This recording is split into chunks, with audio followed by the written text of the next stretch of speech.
on their website.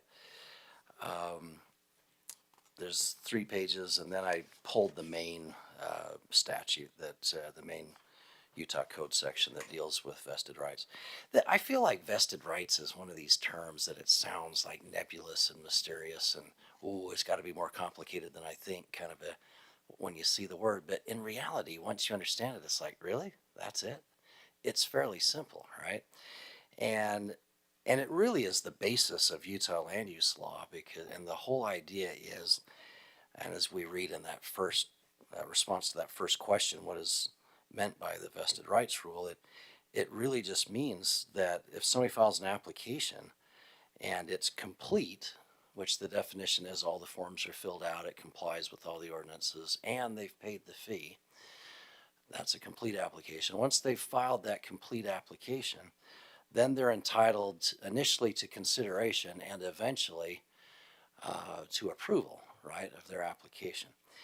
And then what that means is, in a sense, they're vested, right? They're vested, and what are they vested for? They're vested under the laws in effect on the date of their application. So if they file an application on October 1st, 2022, then whatever the city code was and the engineering regulations and everything, the zoning for that parcel of property, whatever was in place on that date, that's what they're vested for, right? Now there's some exceptions, there's some nuances, but they're not, even those aren't too complicated. But that is the basic rule, right? You fill out the forms, you comply with all the law, so to speak, you pay the fee, you're entitled to go through the process and eventually be approved, unless there's something that's found out that you're not compliant with, and even still you have a chance to fix it, right? So you can get it approved. And then, like I say, you're vested for the law that was in effect on that date. So the first kind of exception or nuance to think about is if the code section was already approved by the council, then it's clearly in place. But what if there's a pending ordinance, right? And we've talked about that before. Let's say it was on your agenda, you've talked about it as a planning commission, it's kind of working its way through the process. In fact, even if it's noticed up and you haven't even heard it yet, but it's on an agenda, it counts as a pending ordinance. And once it's pending, you get 180 days, right? And if after 180 days it hasn't gone through the process and been approved by the council, then it doesn't apply, right? But in theory, Julie could have posted an agenda for a code amendment change, say on September 15th. Somebody comes in a couple of weeks later on October 1st, files an application. In theory, that pending ordinance, they might have to comply with it, that application, because it predated when it was posted, when it was in effect, or when it was starting to be considered, so to speak. And there's no hard, fast rule, but and nobody's really tested it. I've never seen case law on it, but I think most city attorneys would agree, once it's posted on an agenda, and especially once you've talked about it on the agenda, it's pending, right? And if it's approved sometime within that 180-day period, after it started being pending, then it can be applied to that application. So I've seen a lot of applicants just voluntarily agree to comply with that so they can move their application forward, right? But that's called the pending ordinance rule. It's kind of an exception, so to speak, right? But in a sense, it's still, in the process, right? Even though it's not finalized. The other exception is and if you look in the code section, it's right next to that one, but it's the countervailing, compelling countervailing public interest exception. And that one I've never really seen used because it's just so rare, unless they used it in St. George. But I mean, that would have been the perfect example of years ago when the river in St. George just like changed course, right, overnight. And if somebody was coming in with an application to put a subdivision in on a 10-acre parcel that now the river just obliterated, right? And in theory, the city could have said, sorry, we're not going to entertain your application right now. They still have to make those findings on the record, but once that is restored and it's usable, but right now it's obliterated by the river, and so sorry. But it's one of those things. Why would somebody come in for an application for something that obviously can't be done at that time, right? But in theory, if somebody did, that could be claimed. I've just never seen anybody use it, but it is an exception.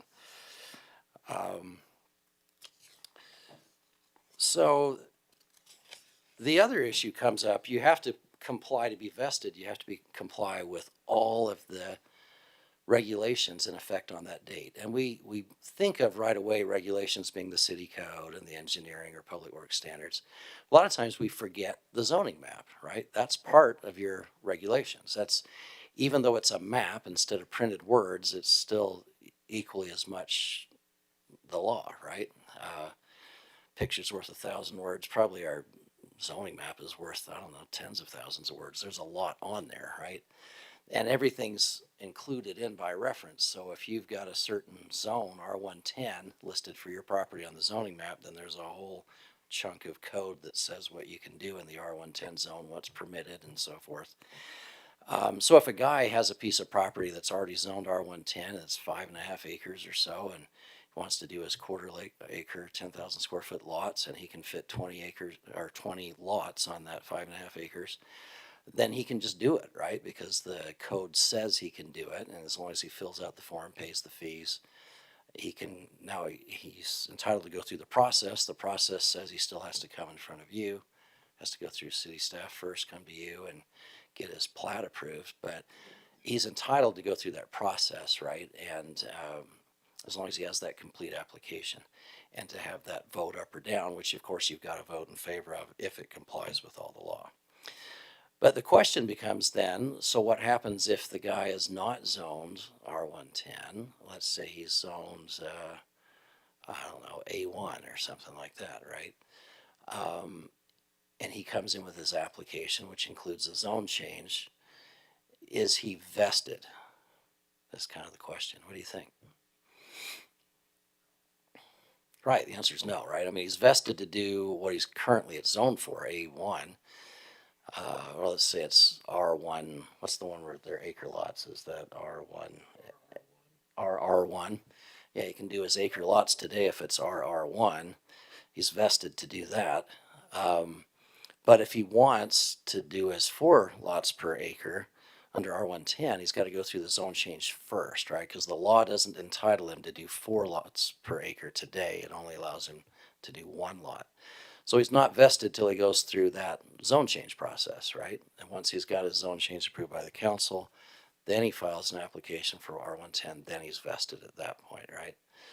So, and that's where you've noticed a lot of times you'll get a zone request that comes through the planning commission here first, then to the council, and it comes with a master development plan, right, which also has a master development agreement with it as it goes to the council.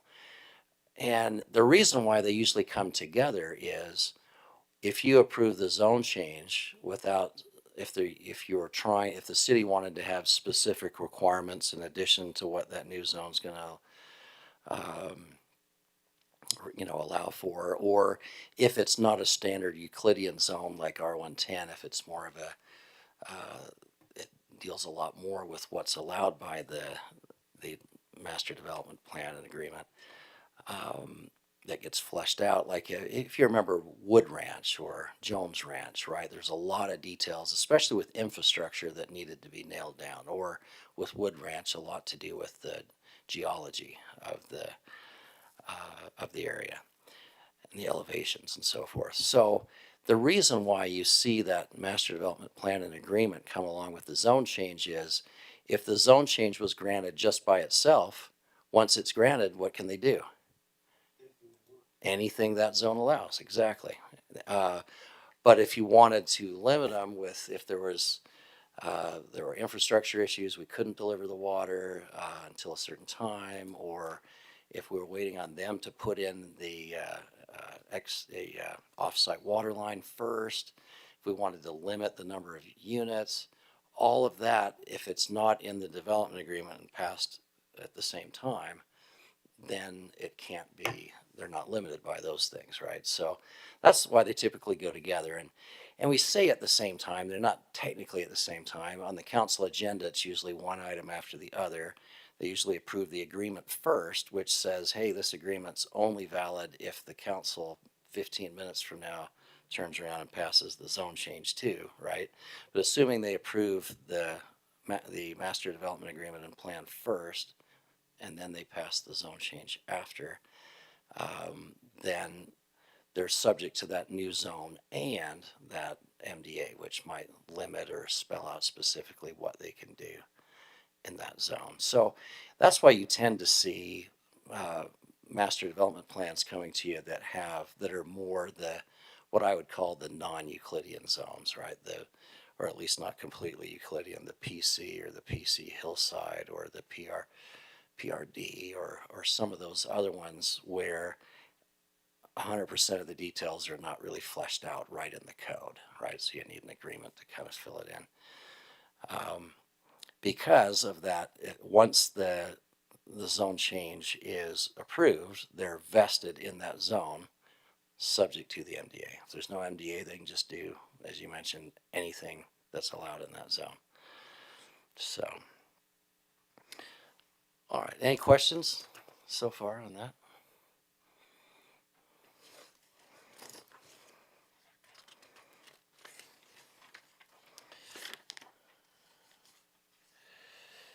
So then you have something on that third page that's talks about zoning estoppel, and that's another one of those words that sounds more complicated than it really is. But zoning estoppel really is if the city has allowed it, then they should be able to do it. And that's why we have to be very careful, at least as far as city staff. And it's hard to prove for an applicant to prove zoning estoppel. But there's an argument if they feel like city staff said that they were approved to do a certain thing, even though the code clearly says they can't. The only example I can think of right off the top of my head is I was part of an appeal authority once, like a board of adjustment, and there was a zone for this area within the jurisdiction that was right around a reservoir or a lake. And in that, right next to the lake area, I think you could have a house only up to 25 feet tall. But then the houses that were farther away in the zone back behind the edge of the lake, you could have a house that was 30 feet tall, and I guess so that you could see over the top of the houses closer to the lake. I don't know what the idea was, but this guy built a house. It was going to build a house and came in for a building permit, and he didn't have to do a subdivision or anything, right? He was already vested, right? He could build a house on the size of a parcel of land that he had. It didn't matter which zone it was. He had enough acreage. He complied with all the setbacks. The only difference really was this height requirement. And he had his plans, and there was a place on the plans that had the zone for the city to fill in. And the building official put in the zone and he initialed it, signed next to it, and said it was the zone where you could have the 30 feet instead of 25. And there was a lot of other paperwork where the city over and over again kept saying, yep, 30-foot zone, 30-foot zone, 30-foot zone. And it was all signed by official city officials, and the guy had come in, framed his house, did footings, foundation, full frame, trusses on, everything. And the building official, or one of the building inspectors, comes by and says, well, wait a minute, you're 28 and a half feet tall. Yeah, so what? I'm under the 30 feet. No, you're in the 25-foot zone, building inspector says. So he says, well, your boss, the building official, signed these plans, and he wrote in the zone. I didn't write it in. He initialed it, and he signed all this paperwork over and over again, always the 30-foot zone. And so that got appealed to the appeal authority, the Board of Adjustment. And in order to avoid a case of zoning estoppel going to court, we just said, no, we're going to count it as, no, that guy's in the 30-foot zone. He's right on the edge, but as soon as you called it that zone, that's the zone it is, even though he might be a few feet out of that zone. He's in the 30-foot zone. And so that's probably the best example I can think of. And we avoided the zoning estoppel argument there because on appeal, like, it was approved. But And like I say, it's hard for somebody to prove that normally. This fact pattern, I think if it had gone to court, it was a county in this case, county probably would have lost. So it was better to just allow it. But so I'm not saying little tiny mistakes the city makes, but if the city makes big mistakes and repeats the big mistakes, at some point we've approved of it, right? And they've vested to something that even though they weren't in that particular 30-foot zone, now it counts as if they were at some point, right?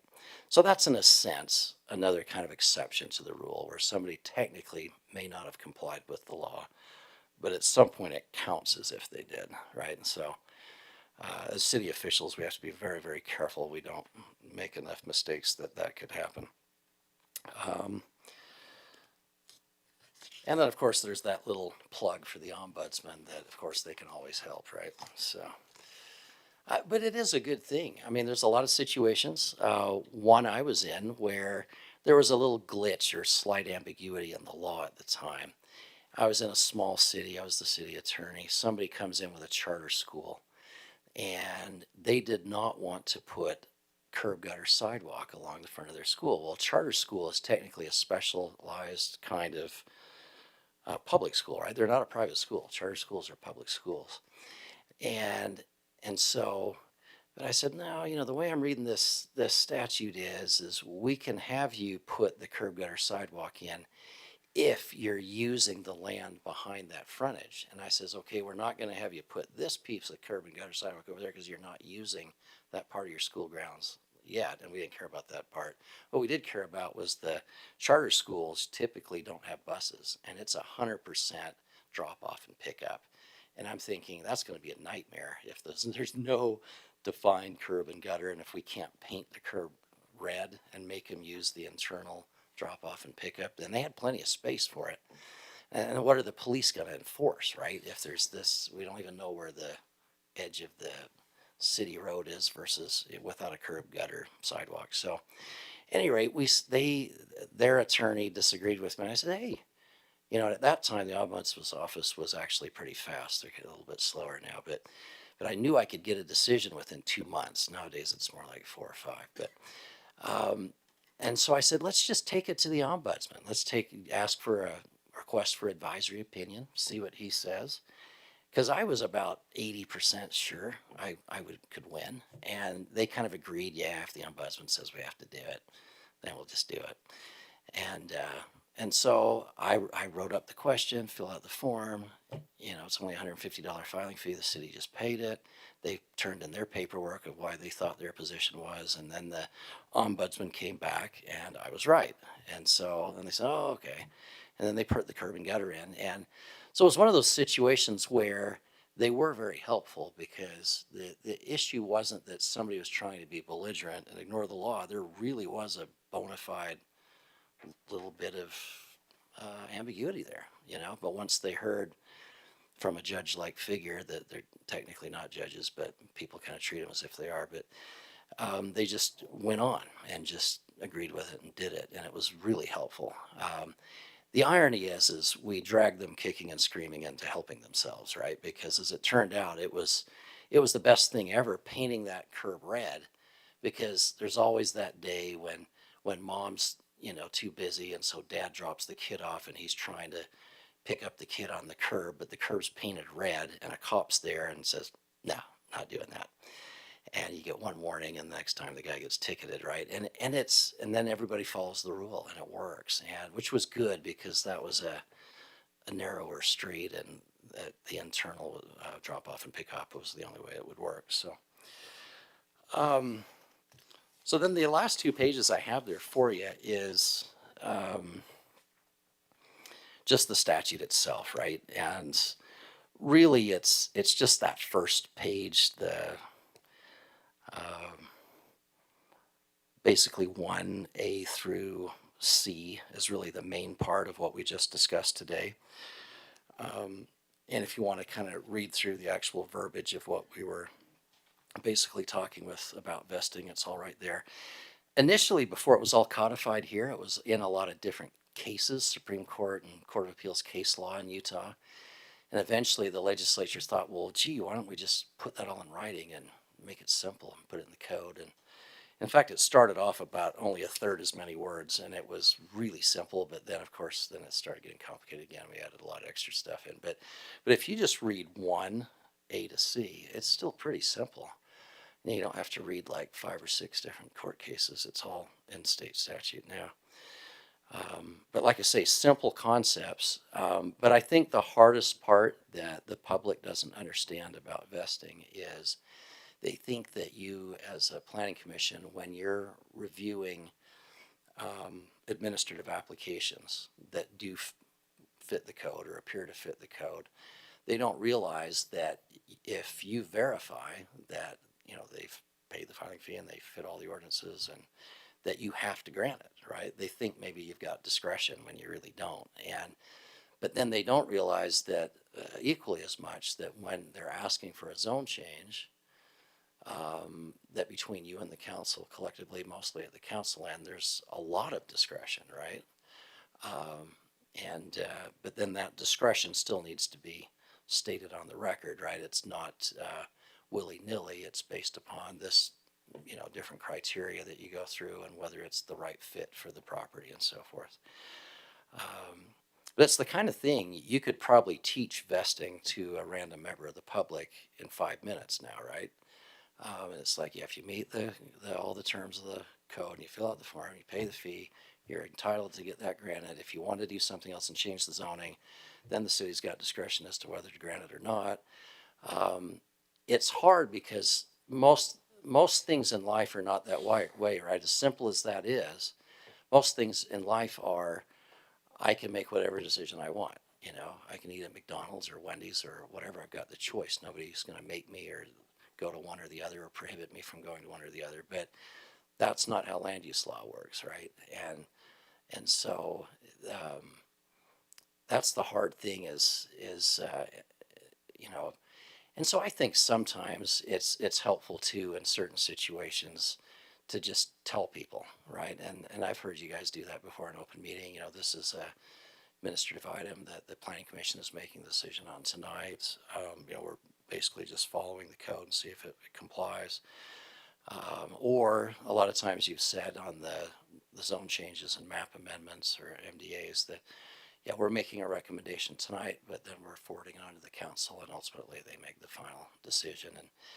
And as much as we can do that, we can't do it all here in this meeting, but sometimes it is helpful to just kind of tell the public, here's the rules. Because I think even with public hearings, and I'll be wrapping up here, even with public hearings, sometimes that's where it comes up the most. People have the thought of that the public hearing helps you decide whether to grant the item or not, whereas it may not necessarily be that, right? Somebody even asked me once, I was city attorney for a small city, and they says, now, Mr. Murray, how many people need to make public comments so that this zone change will be denied? And I says, well, and they had a 7-member planning commission like you have, and I says, well, 4 of the people up there, and then they've got to base it on the law, right? If the subdivision doesn't meet the terms, then they have a chance to go back to the drawing board. So at any rate, it doesn't hurt every once in a while to just kind of review the basic law, but now you have another word in your vocabulary that hopefully you like 90 to 100%,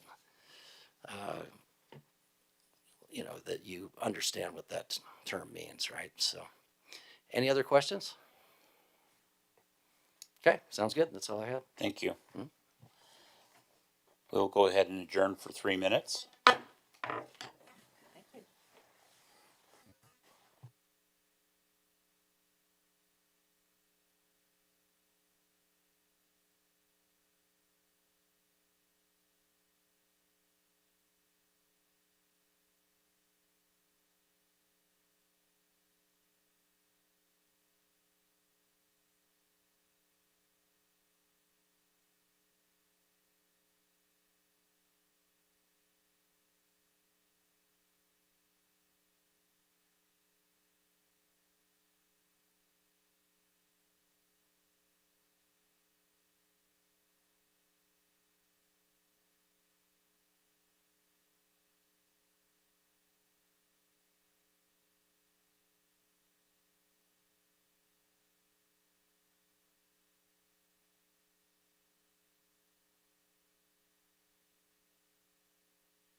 All right, we'll start the Planning Commission, West Jordan, for Tuesday, October 18th, 2020. All 7 members are present. First item on the agenda is the consent calendar, and that is approval of the minutes from October 4th. Do I have a motion? I will motion to approve the minutes. Second. We have a motion and a second. All in favor? Aye. Any opposed? Okay, that carries 7-0. Next on the calendar, and it is on here as a public hearing, but it will not be a public hearing, and that is the West Jordan 2022 Drinking Water Master Plan update recommendation to the City Council regarding an updated drinking WAC. It's water, isn't it? Yeah. Okay. Anyway, and that is Mr. Davenport. Do we need to have him come back up? We had a pretty good discussion already, didn't we? I've got it. Mostly it was just Okay, do we, I've got a couple of questions for him. sorry, Greg. I thought it was going to be a whole lot later. I'm a little surprised. Nothing terribly difficult here. Okay. There's a long document. I have to confess I didn't read every word of it. It was a long document. Yes, you're right. I've got 2 or 3 questions. Is there anything in the document that you think the consultants got completely wrong? In the master plan document. Yeah. Bowen and Collins is one of the premier engineering groups in the Valley. I really like the report that they prepared for us. I think that if a consultant was to get into trouble in a report like this, it would come in the last parts of a report that talk about capital projects and where their priorities might be. It's really difficult for a consultant to set priorities for a city. So I actually expect most of the discussion when I go to city council to be, there are other questions that I know they're going to ask, but a lot of it will be the capital projects, the money we're going to spend, and when they're needed, and which ones are most important. And a consultant can try and do their best on that, but it's just their best. It's really a city who sets the priorities the best. So no, I don't think there's anything that's bad in this. I think that if they were here, they would say the only part that we're unsure of in this whole report is the priorities of the city and when they want to do these important projects. And that gets worked out really with the city council? Right. The city council is really the group for all the city that sets priorities, if that makes sense. So in this report, the consultant has tried to guess what the city council's priorities are, and it's never good to guess. I mean, they did their best, Champ. They did their best, but I think that if we're going to have lively discussion, it'll be on when we build these improvements, how we fund these improvements, and those are the discussions I really think they're going to want to really get into. Do you have a list in your mind about as far as priorities? I know I'm putting you on the spot. Yeah, no problem. The staff has kind of given them some direction on that. The city council has signed a development agreement with Ivory Development to develop property in the city. And for them to develop that property, they have to put in improvements. Because we've signed agreements for stuff, those have risen to the top. So if you were to go look in that chapter and ask, what were the highest priorities for the city? It was to meet all its obligations in the agreements that it has. And so the very top of those priorities were trying to fund improvements in Zone 5 to help out with our commitment to Ivory, because they're going to front money for the city and then we're going to pay them back through a bond. And they want to be paid back and as soon as possible. And we want them to develop because as a developer develops, they pay impact fees that pay us back so we can pay our bonds, and there's a cycle that goes on with that. So the highest priorities were those which the council has already set through agreement in this report.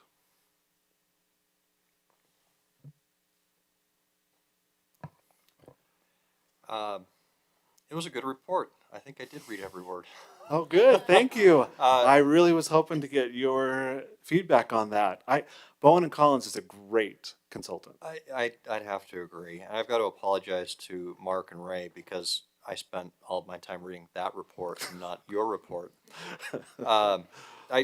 So I'm going through, I've got a list. I'm going to send this over to you. Thank you. I'll tell you right now, it's primarily grammatical or little questions about the charts and things like that. But Great. a couple of things that I wanted to highlight from the report that I think are important for us to understand or at least know, although it's really the City Council that's going to be doing anything with it. We have over $180 million in needs currently within our system.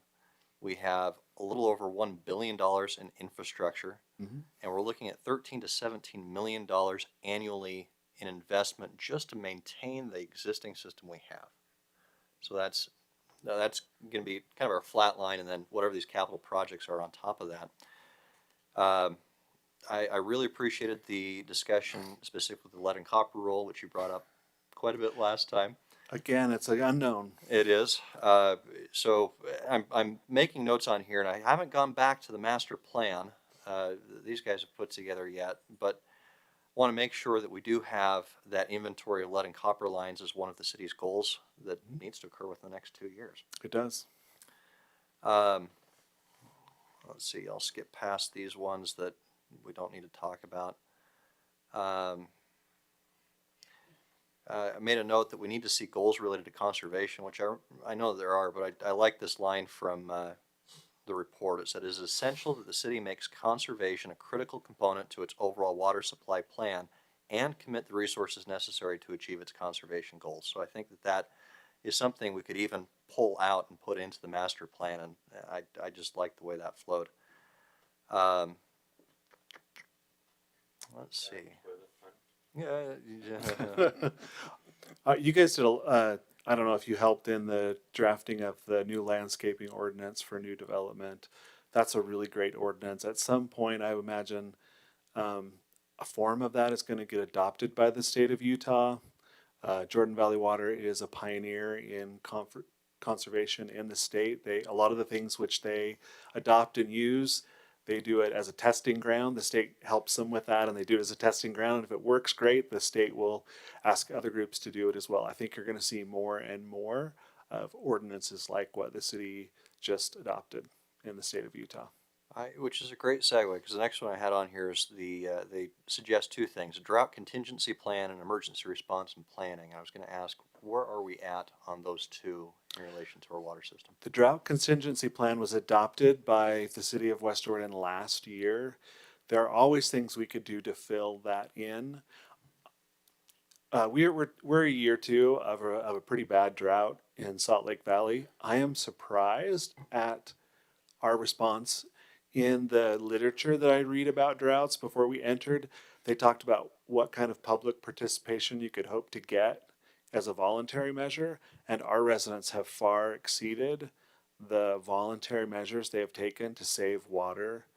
And so I think that I think looking at that plan, we may need to look at it more. I think that in West Jordan, we may not use some of the greatest measures in there, the most strict and restrictive measures, because our residents have done such a great job of actually conserving water in the drought period. We're around residents voluntarily. We're around 20% savings, which is usually it's somewhere in the 10. The most you could hope, right, would be 10, but we're in the 20s, and that's pretty good. I'm surprised. So two more comments. One is, and these are more of like to sees, whether it's in this plan, a future plan, or a different plan altogether. One is I'd love to see some sort of distribution system modeling of contaminants, whether purposed or accidental. So something like the fluoride overdose that we had in Sandy City. This would be a great opportunity to test our system and say, okay, if one of our well houses accidentally put in a little bit too much chlorine or a little bit too much fluoride or whatever the situation is, how would that spread throughout the system? Is that something that we do currently that's maybe looked at in a different plan? So a lot of our water, 80% of our water comes from Jordan Valley. And so any plan we came up with would most likely be what happens if we got our source water came in contaminated. What would we do? It's never a bad idea to brainstorm and find out what we would do in that sort of case. We don't have very many facilities where we add chlorine and fluoride. They're generally associated with our wells. Right. And so we could look at that though, yes. How familiar are you with the Sandy event? I'm a little bit. I've talked with the state about the fluoride event. We used to have a West Jordan operator who's now helps at the state of Utah, and he was in charge of that event for the state of Utah. And I had lunch with him, and he explained it to me. That was an unfortunate situation. Oh, it was, yeah, it was absolutely awful. It's the reason I bring it up is it's exactly what you're talking about. Sandy receives most of the water from an outside agency, has a few wells that also feed into that system, and one of their fluoride pumps happened to kick on. It wasn't supposed to, and was pumping fluoride into a system. And yeah, bad situation, but that's exactly where we can look at. And I think that would be a very low cost assessment because we have so few well houses. We have very few places where we add fluoride. Most of the time we're a little above what is really required, and so we tend not to add fluoride if we don't need to in the city of West Jordan. Mm-hmm. If someone asked me, I would say, well, we're trying to meet the minimums, not the maximums in fluoride. Yep, which is good right now. We're all running out of fluoride. We haven't been adding it for I think a month now. Mm-hmm. So, last one is whether it's part of this or a different report. I would love to see some sort of a water rate assessment. I think we do that annually, don't we? Or at least every couple of years for the city council to look at. The reason I say it is we've got all of these capital projects setting up, and it would be great to have a consultant give us a couple of ideas on how to implement that, because it is going to go up. I would say this. This is the first time in a master plan that they've added a rehabilitation cost to the plan. So before, we didn't have that rehabilitation cost into the plan. If anything, I expect City Council to talk about the time frame at which we do that. So this report has a horizon that it's shooting for, but that's kind of an arbitrary. Usually when we do these master plans, they're at 20 years. So I think that a lot of the things the discussion City Council will be having is how soon can we afford and how much can we afford? I really don't. The amount that the consultant suggested is just a suggested amount. I'm not sure that we can afford all of that right now. And again, that's the part that City Council is really going to want to talk about. No, I absolutely agree. And what I love about that aspect of the plan is it gives us a good baseline to say this is how much we need every year just to keep the system operating and running. Mm-hmm. And so we should figure out a way to make sure that we're receiving that revenue, and then anything above and beyond that to help with some of these other capital improvement projects and other items. Then we start looking at some of these alternative funding sources. Some of the tanks that we're putting in right now came from grants. They didn't come from ratepayers. They didn't come from impact fees. The thing that this report probably doesn't do is it doesn't look at funding sources, and because we have another group who does that for us. Soon you'll see an impact fee report that will help with some of that as well. So some of those funds aren't just ratepayer funds. A lot of those funds we're going to get paid back for that. Okay. Any other questions? I just have kind of a bizarre question on landscaping. What is the cost difference between maintaining sod and water-wise landscaping? Are they similar, or is it less expensive? I think Jordan Valley would be able to give you a better answer. I wish I knew that.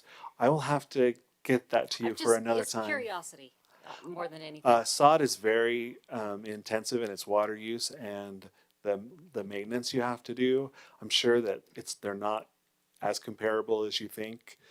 Sometimes a water-wise landscape has a higher upfront cost, and then the maintenance is really low, and so you make that up really fast. I wouldn't want to give you bad data, so. Okay, thank you.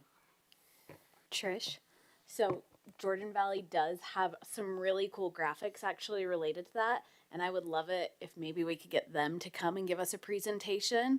Because I think it would be really cool if they could come and do like a local scapes presentation with us, because they've done amazing with what they've done there. But they've got a really cool graphic if you want to go on and take the class personally. And it shows like how much water like a waterwise landscape uses versus how much water a sod landscape uses. And it's like crazy to see the difference between the two. But Thank you. Jordan Valley is going to be updating the front of their site soon. Maybe that would be a chance for them to come in when they show you all the fun new demonstration gardens they're going to put in. They could also explain that to you. They may need to come as an amended final. I don't know, because of how much work they're going to do, but they're going to do a lot of stuff. So, Any other questions? Thank you. Commissioner Allen. So I mean, given that we had the public hearing last week, I'm comfortable. Do we happen to have that up there? Making a motion to pass a positive. I can't think of the word.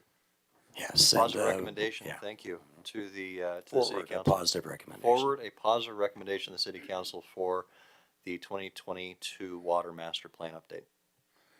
Commissioner Marchant. I'll second that. We have a motion and a second. All in favor? Aye. Any opposed? Okay, it passes 7-0.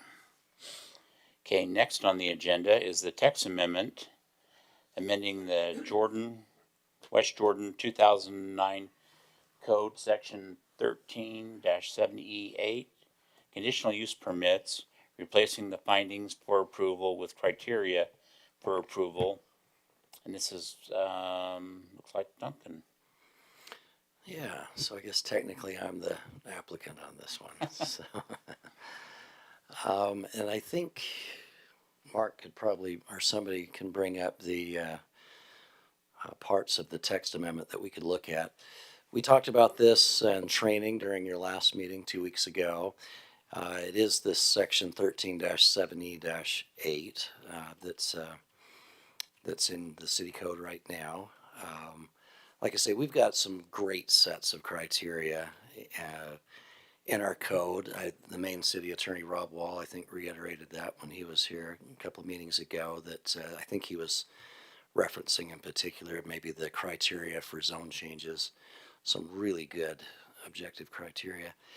And these initially, I'm convinced, were really awesome. The one moving target we have is the state legislature, right? And if they change the law, then we like to react to it. And in particular, this last session or so, there were some changes that we just wanted to comply with just a little more. So, so that very first part, right, the heading and the first couple lines, not really changing. I just figured now it's not really, you do make findings based on the criteria, but it's the criteria we're changing. So I figured that was a more accurate word to put in the heading. And then I did put as applicable because, as you know, most of the major conditional uses come to you as a planning commission. There are some smaller ones, for lack of a better term, that are called administrative conditional use permits, and they are taken care of by the zoning administrator. So I just put as applicable, because of course it details right in the use tables whether it's one that goes to the planning commission or to the zoning administrator. So then we could go to the next slide. Of course, we had A through G criteria before. I could have found a way to kind of keep some of the language, but I realized it's just easier to just pretty much just repeal and replace these A through G criteria, even though a couple of them are fairly similar. So if we go to the next slide, there's a total of 6 criteria. The main meat really is those first 3, A to C. And really, these are taken pretty much right out of that provision of state law, which is cited there in D, right? It's Utah Code Section 10-9A-507, which is the conditional use section in the Land Use Development Management Act. And so really the first step, as it says in A, is if there's reasonably anticipated detrimental effects that have been identified, go ahead and identify them. And because some of them are not completely self-evident, then, say what the detrimental effects are, right? I mean, obviously, if there's a use that's really loud that's next to, then obviously that's self-evident, right? You can't have something that's 150 decibels next to a residential neighborhood. That just doesn't work. But some of the ones are not so self-evident. We've had ones in the past, such as, spray painting maybe has to be done inside an enclosure. Well, why? Well, maybe a little explanation is required. That's, because that spray paint can affect neighboring landowners. It can go onto their land. It can affect air quality. And so that's kind of the first step there in A, is identifying what are those reasonably anticipated detrimental effects of the proposed use, and with a little description, right, for the ones that aren't self-evident. That's all that is. And then B is, once you've identified those reasonable conditions, whether they're spray paint or noise or smells or whatever it might be, then and you've detailed why they're detrimental. Then you start the process of identifying reasonable conditions to mitigate those reasonably anticipated detrimental effects. So what word do we hear all the time throughout here? I mean, if there's a key word, what is it? Reasonable, right? Everything reasonable. I mean, it almost sounds redundant, right? Reasonable. But you have to have reasonable anticipated detrimental effects. You have to have reasonable conditions. And that's a term you see all throughout the law is the term reasonable. And this isn't a very good example because it's really it wasn't a conditional use, but I was at another city and we were looking at whether we should apply certain we were recommending to somebody that was putting in a church near a main street that they have a way for the people to get from the church to the main street, because it was a little residential side street with no curb gutter sidewalk. And the city couldn't require that they put in a curb gutter sidewalk because the 150 feet in between had nothing to do with them. And this is a similar principle that we probably talked about before, but it's called exactions, right? We can't do what's called an illegal exaction. If they're not causing the issue or not, you can only impose something that's reasonable, right? If somebody's putting in a Costco, okay, you're probably gonna have to put the curb gutter sidewalk in to go to the street, right? Because without you putting in the Costco, we don't need it. In this case, they had to have some safe way to get the people from the church to the main street. And again, this isn't a conditional use, it's similar, it's an exaction. But we could say, hey, you need to find, maybe if it's not curb gutter and sidewalk, you need to find some reasonable way to get there. They could have said, okay, we're gonna put nice hard packed 3 inches of good soil and an inch or 2 of gravel on the top, and that probably would have been just fine, would have complied, right? This particular church went above and beyond, and they just put in curb gutter sidewalk all the way to the street anyway. And we said, okay, we're not twisting your arm. You don't have to do it. No, we want to do it. So then when people said, why am I making the church do it? I could say, no, they chose to do it. But the point there is it's similar with an exaction to a conditional use. There might be something that's optimal, that's awesome, but maybe it costs 10 times as much, and it's not reasonable, right? And if a guy can come up with something that's more reasonable that does mitigate the detrimental effect, then maybe we ought to look at the thing that's more reasonable and not the thing that's unnecessarily expensive, right? So that's part of what you look at is identify what are those reasonable conditions. And a lot of times, obviously, staff has done this for you, right? And I would anticipate in the future, a lot of the analysis will focus more on this because these are the criteria. But they've already, done that for you. And then you can, in advance, be thinking, okay, if they're proposing two different reasonable conditions, maybe which of the two or both or whatever or something different, and what's reasonable. And that gets us to C, right? The analysis of the identified reasonable conditions to select the most appropriate conditions to mitigate each, right? You might have one or two conditions to mitigate the first reasonably anticipated detrimental effect. You might have another one that mitigates another detrimental effect. And then once you've done your analysis, you've identified the reasonable conditions, then your next step is D there, which says you just want to make sure that whatever those conditions that you're ultimately looking at actually fit city code, right? And that's the advantage of and state law. It's the advantage of staff having given you that recommendation and analysis ahead of time is they've already done a lot of that analysis. Obviously, you can do additional analysis just to make sure. And then E is the most important part. In addition to, I mean, the A, B, and C are the main steps, but then the documentation of those steps in E is the most important part.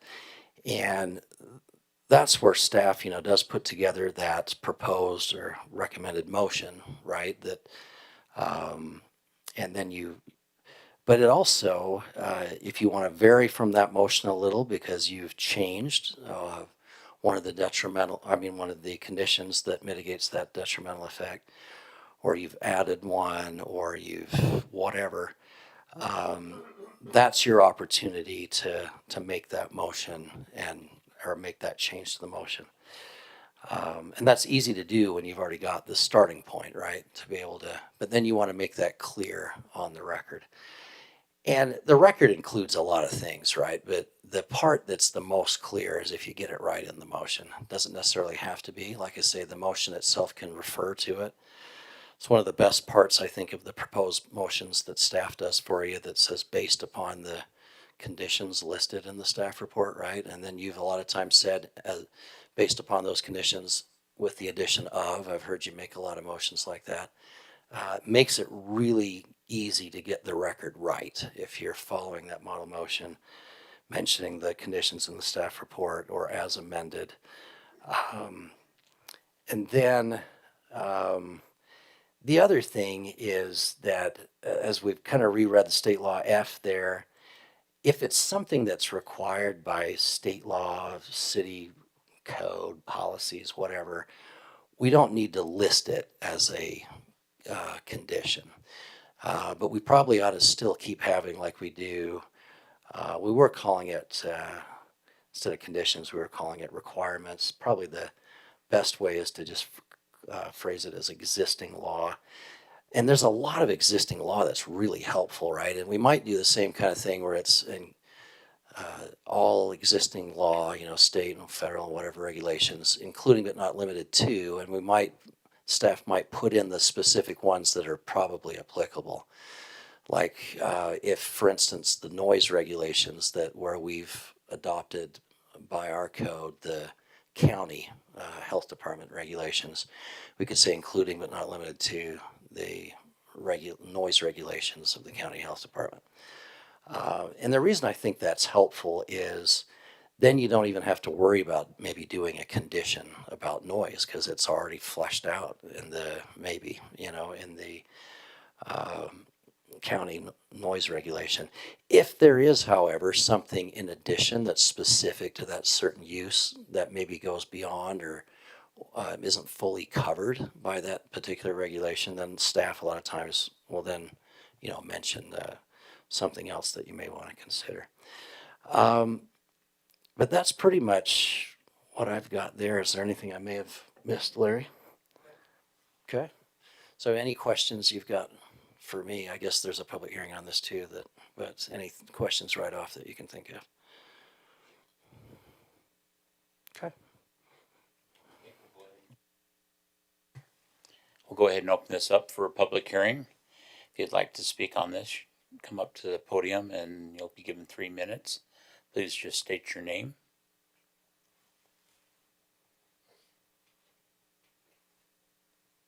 Okay, seeing none, we'll go ahead and close the public hearing and bring it back for the commission for either comment and or motions.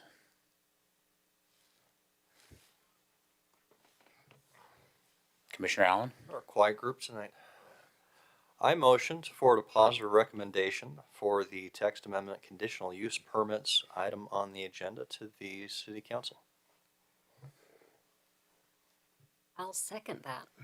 We have a motion and a second. All in favor? Aye. Any opposed? Okay, it carries 7-0.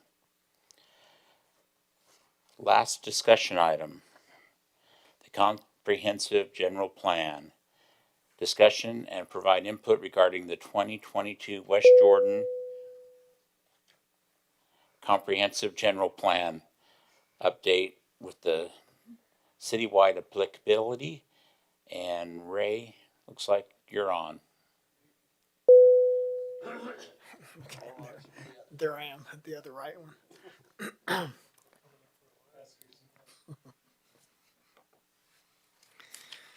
So we've gone through a number of chapters in the general plan. Tonight we'll kind of conclude the chapters that we haven't covered so far. Tonight we'll be going through, I think, one of the lengthiest ones, the chapter 3, the land use chapter, chapter 6, parks, recreation trails, and open space chapter, environment, and then sustainability.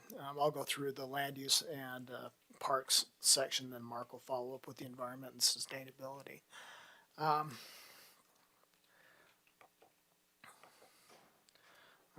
going to here.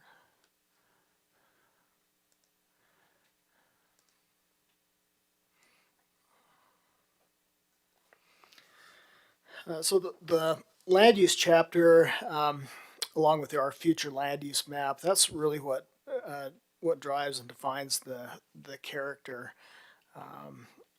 and the appropriate location of the future development within the city. And what the goals and policies of the land use section do is they kind of build on the existing patterns of development patterns, and then they try to project into the future what those might be to make in a way that's appropriate or sustainable or efficient. What I'm going to do is I'll walk you through some of the major changes. Again, the land use chapter is fairly long, but I'll just kind of walk you through some of the major changes, and then as I'm going through this, please feel free to just stop me and ask questions. We'll dive into it. So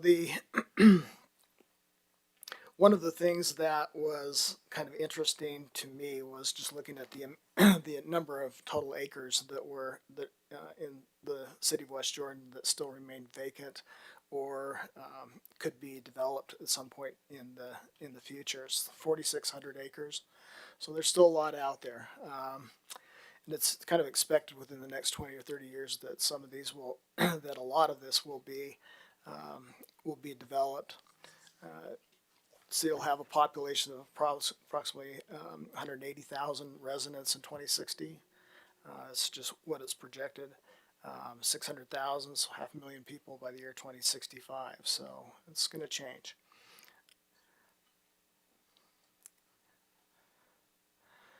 The other note, the thing that's kind of interesting is just kind of the breakdown of the land uses and the acreage that those uses occupy.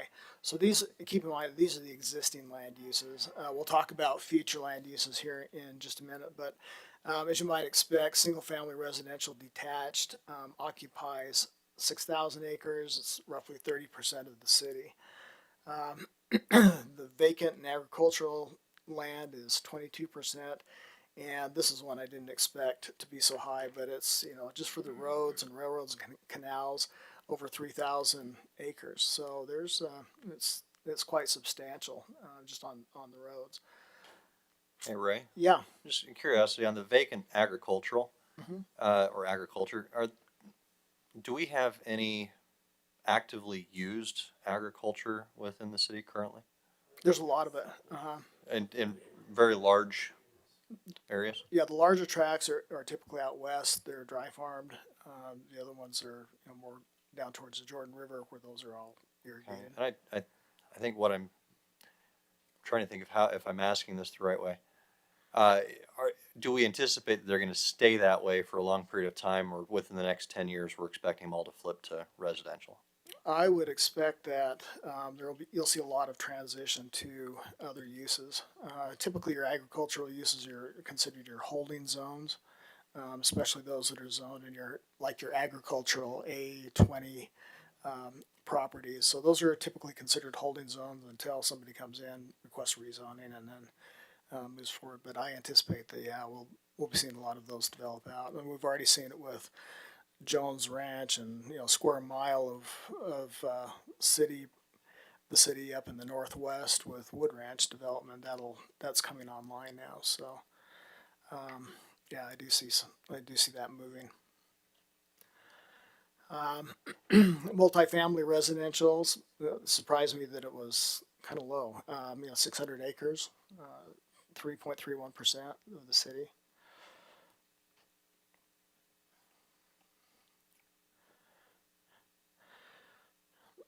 As you've gone through this, have you got any questions or any comments on any of these goals? Hi. Hi.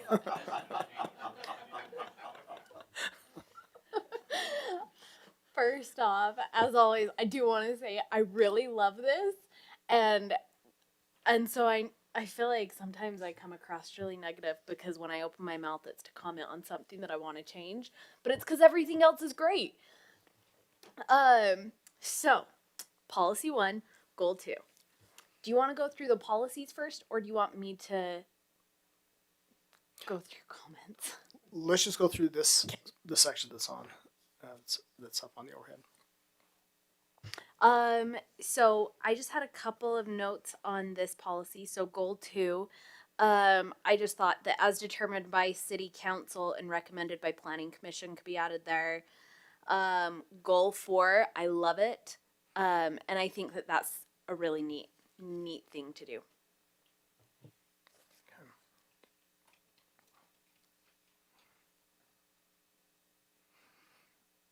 Anything on this? Okay.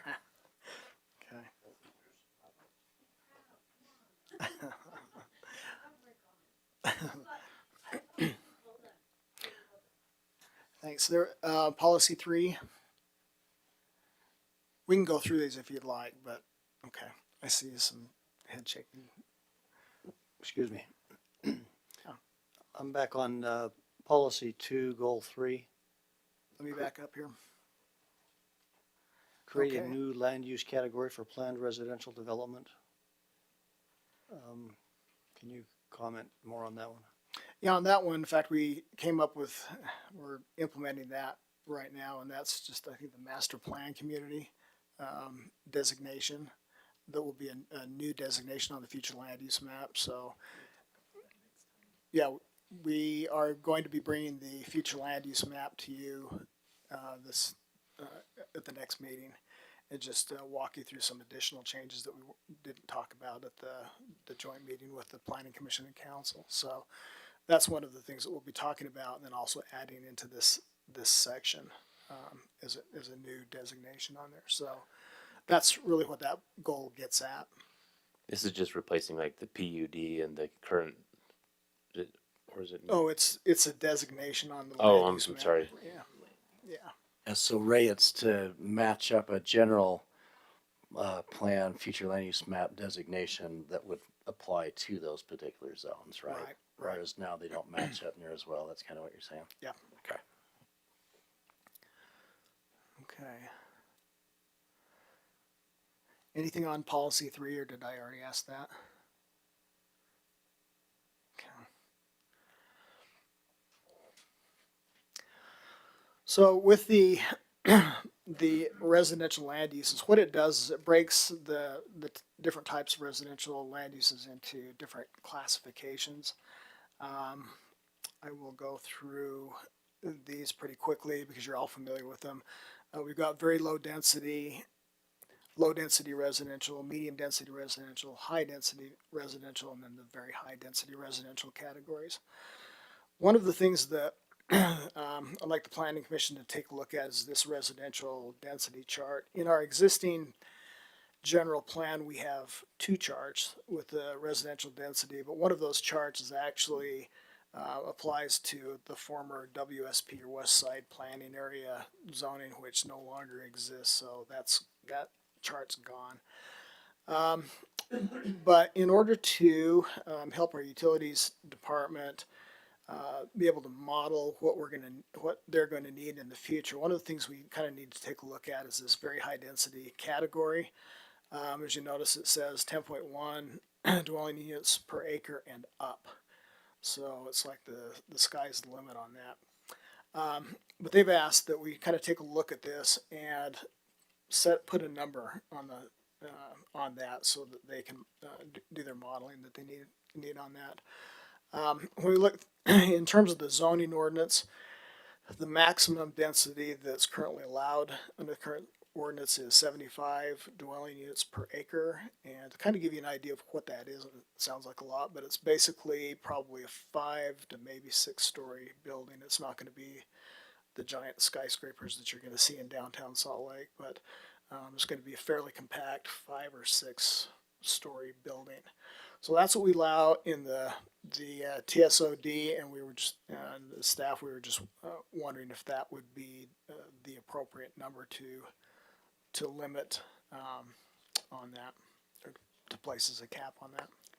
I was just going to propose tonight that we have no height limit on the TOD zones. So do other commissioners have an opinion on that?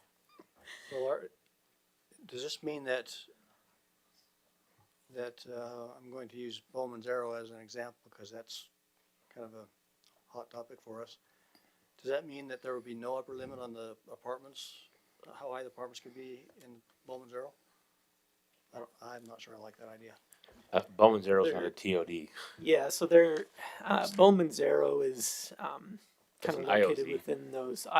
Yeah, he's right. It's located within the IOZ, and right now they're just proposing a land use map amendment at this time. So they'll have to actually come back through the planning commission to rezone that to an IOZ. But there are some height limits in the IOZ standards, if I'm correct, Larry. Yeah. So. Yeah. I'm gonna interrupt for just one sec. Among many I've other got an requirements. emergency. I'm gonna have to leave, so Okay. Trish will go ahead and finish.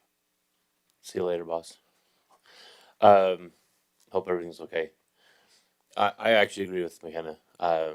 In the TODs, I don't have a problem with higher buildings. That's kind of the point. Like I'm thinking over at Gardner Village, where Zions Bank just opened that gigantic campus, and there are going to be other buildings like that coming online. We should be providing the housing so people can live nearby. So I don't have an issue with that. I had a question also, not regarding this, but regarding the definitions. Could I address that now? So I live on a slightly larger than a quarter-acre lot, and in my own perception of my home and where I live I feel like it's a low density.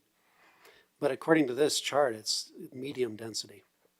And I believe it was when we had the joint meeting with the city council about this general plan, somebody suggested perhaps we adjust the definitions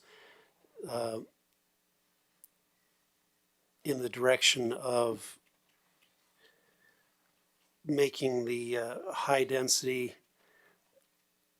like the medium density, maybe adjusting that a little bit so that an average lot in the city that in a neighborhood like my own might be considered low density versus medium density, and then residents may not be as afraid of high density residential when it's defined as such if it's maybe shifted into a medium density residential zone. Any thoughts or on that? We we worked on this a little bit in the 2012 rewrite, and it was and I think we had those categories shifted. I think that's kind of what you're talking about. Yeah. But then it was, I think the council at that time had recommended that we go even lower on these definitions and to the way that they are today. So if you'd like to change those, or those density designations, either by shifting those, or we could come back with maybe some options for you. Well, there's a new development, or they're trying to do a new development out near where I live on 4800 West and 90th South. Wellbe West, thank you. And a lot of residents were upset about the notion of high density near their low density homes. Well, first of all, myself included, we consider ourselves in a low density zone, but most of our homes are probably medium density according to this. And then we look at the high density and we're thinking apartments, and it's actually there's single family homes on small lots. I think it's a matter of aligning with public perception.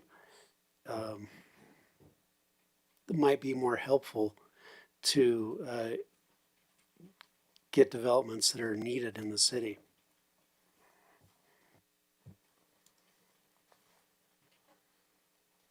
Commissioner Wynn. Did you want to respond to him first?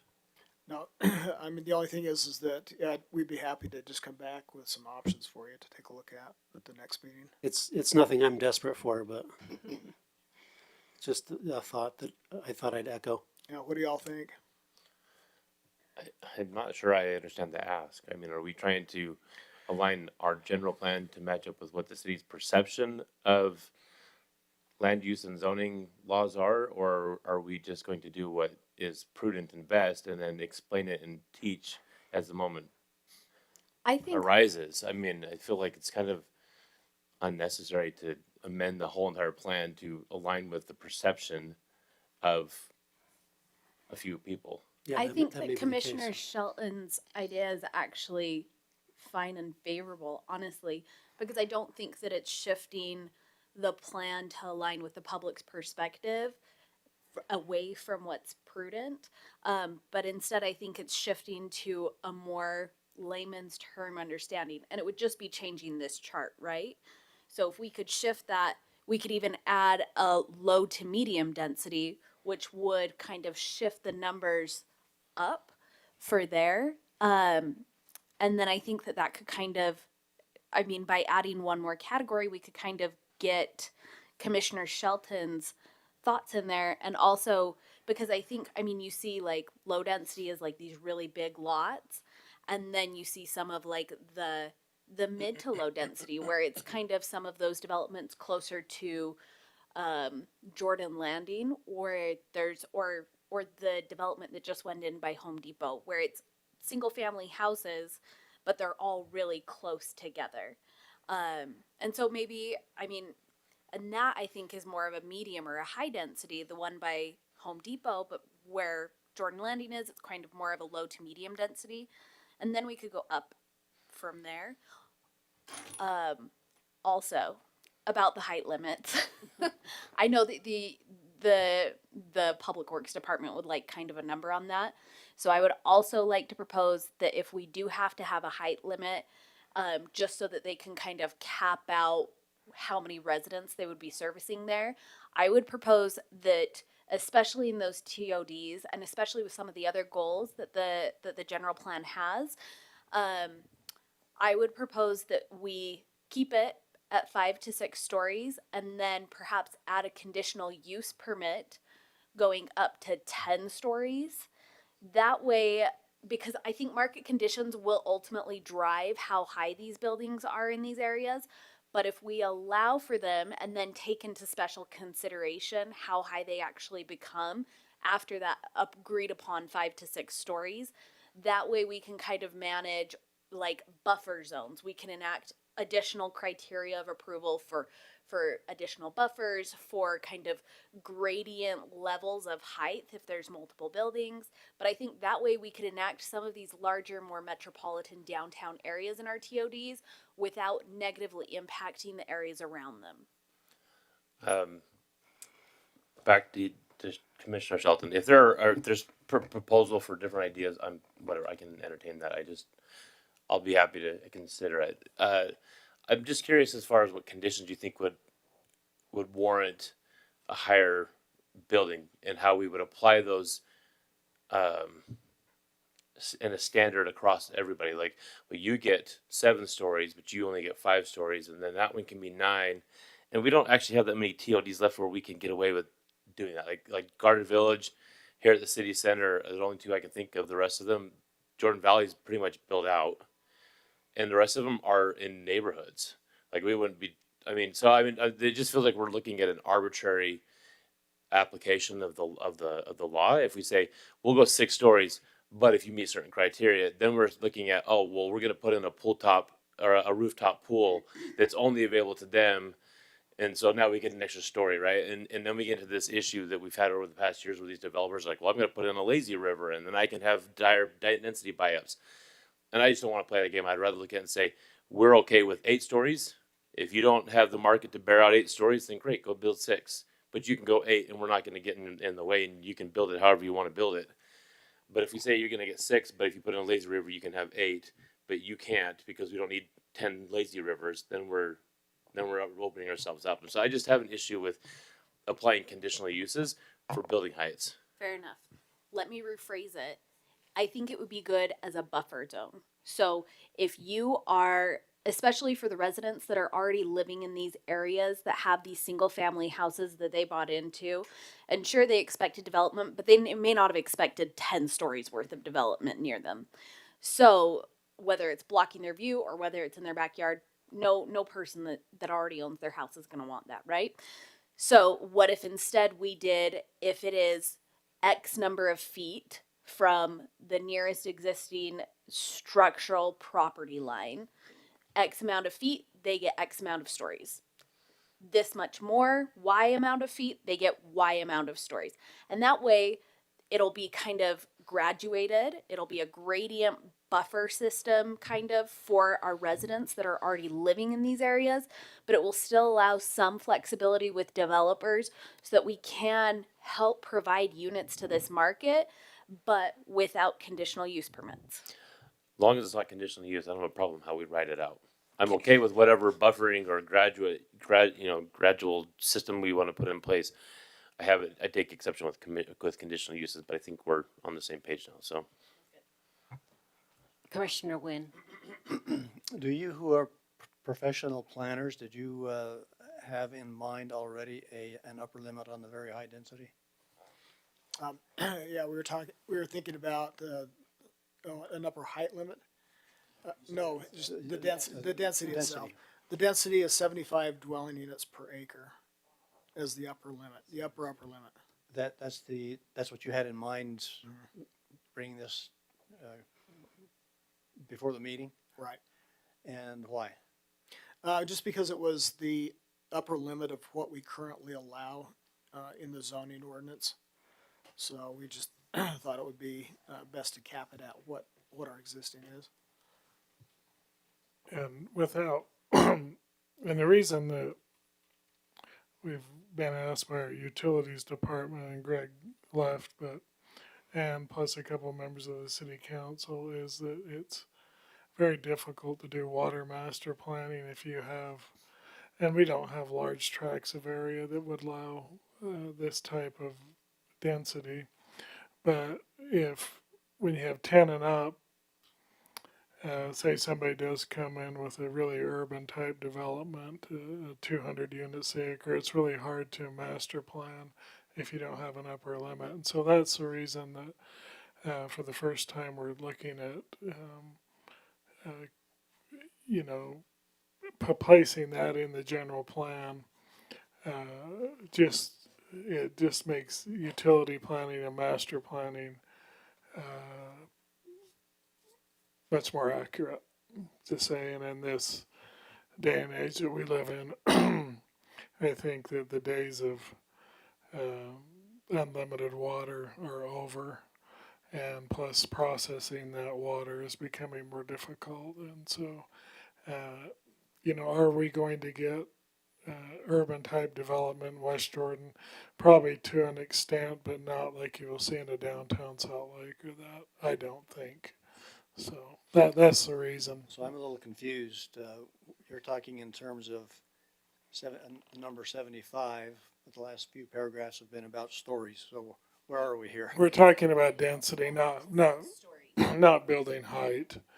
We're just talking about density and not height of the building. Number of units in the building. Yeah, Right, the I number of understand. units in the building. So, yeah.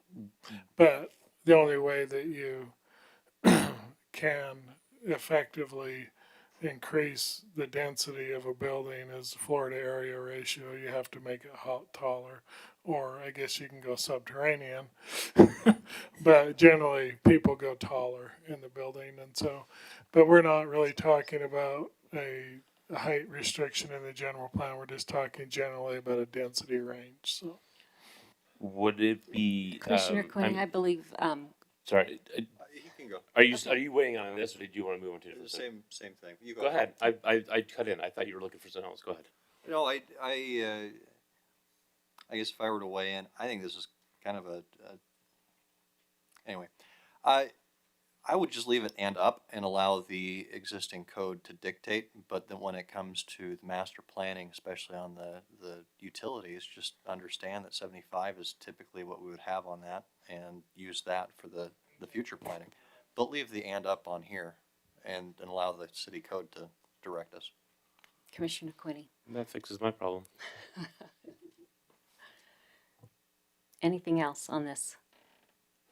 Yeah, I think what Commissioner Allen said is fair. Mm-hmm. Allow I the agree. general plan to be and up, and then code dictates the minimum That or works. maximum. As far as the changing the designation or adding a low to medium, I think that's a great idea. Because high density or even very high density is just like saying, I'm going to cut off your right arm. So anything we can do to just change the perception of what that means. But one caution is if we add a low to medium density range, then you also add another land use map category. So if the planning commission intends for that, then that is certainly something someone will be able to apply for in the future. So. In the future. Yeah, not for this one. Thank you. Ray. All right, any other things, any other comments on this table? All right, let's keep rolling here. If you have any changes to any one of the policies or goals, Commissioner Merchant. Thank you. Policy 1, Goal 4 talks about non-traditional design. Am I looking at, is this Policy 1?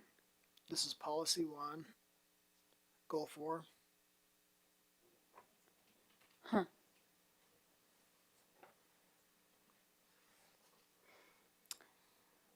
Well, I must have,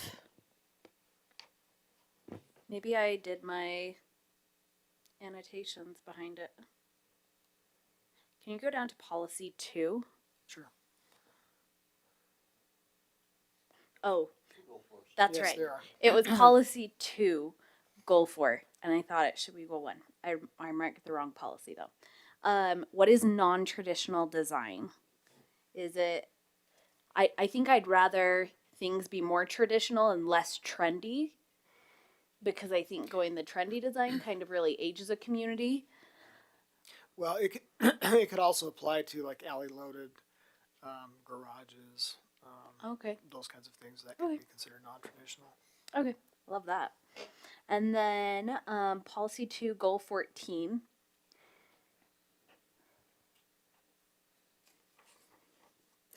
I loved this goal, honestly. I thought it was really great. I would love to talk more about staff, about what ideas are going on behind the scenes for this goal, if there is going to be some sort of program for rehabilitation of housing. Is that just through state funded programs like CDBG, or would it be more through city sponsored programs as well? It's block grant. Block grants. Okay. Okay. And then policy 4, goal 5. Sorry, I don't have the goals written down in here either, so I have to kind of rely on you. So we're moving to the density ranges rather than the minimum lot sizes, and we already kind of had that discussion. And then I think that we should eliminate goal 4. And this one might need more chatter among the planning commission as well. But I think that goal 4 singularly is very conflicting with some of the other goals that are found in other parts of the general plan, especially goals that we're going to be talking about further on tonight, related to sustainability, to water usage, to commercial design. I think that encouraging those mixed use residential areas is going to be a lot more beneficial to conserving water, to sustainability for the city, especially when it was 53% answered that yes, we should be maintaining and making more, that there was too much multifamily. I think if I remember the stats right, it was 53% thought we have too much multifamily, 7% thought we don't have enough multifamily, and then the remaining amount thought we had just the right amount of multifamily. And so I think that we don't need a specific emphasis on single family housing in the city. So I just think it should be eliminated. Commissioner Quinney. That I think would require an entirely different meeting to have that discussion, because that spits in the face of 10 years of whatever we're calling the cap and grade now, right? Which was something that the city council felt very strongly about. Now, 10, 12 years ago when they implemented that, we didn't have this push for the, affordable housing and the multifamily housing. And so I think that the language and the goals there might need to be adjusted. But I also think that we should have a discussion before we make anything as strong as just eliminating it.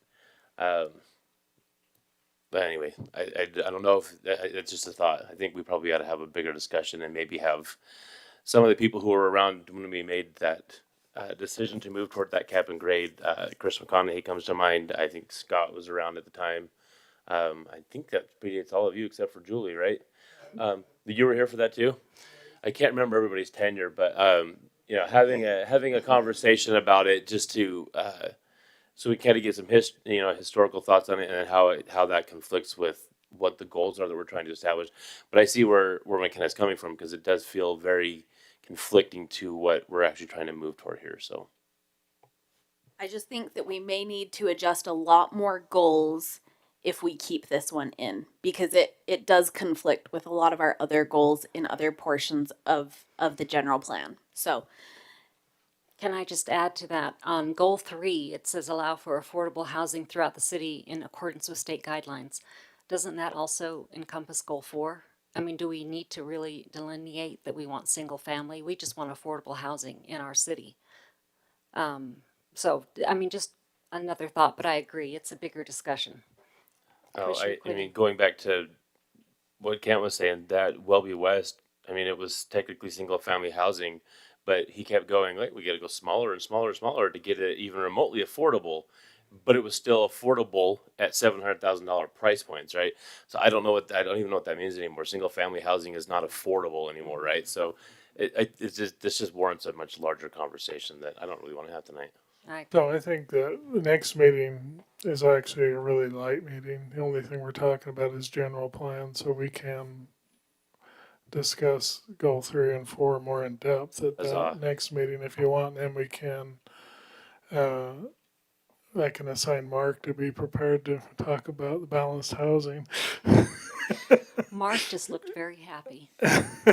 Yeah, and I think that, Matt, Commissioner Quinney, you're right, that there may have been some commissioners that weren't here when we went through all of that a few years, and so it'd be good to go through that history that would be my suggestion. You don't have to listen to what I say. We can go through it tonight if you want. But okay.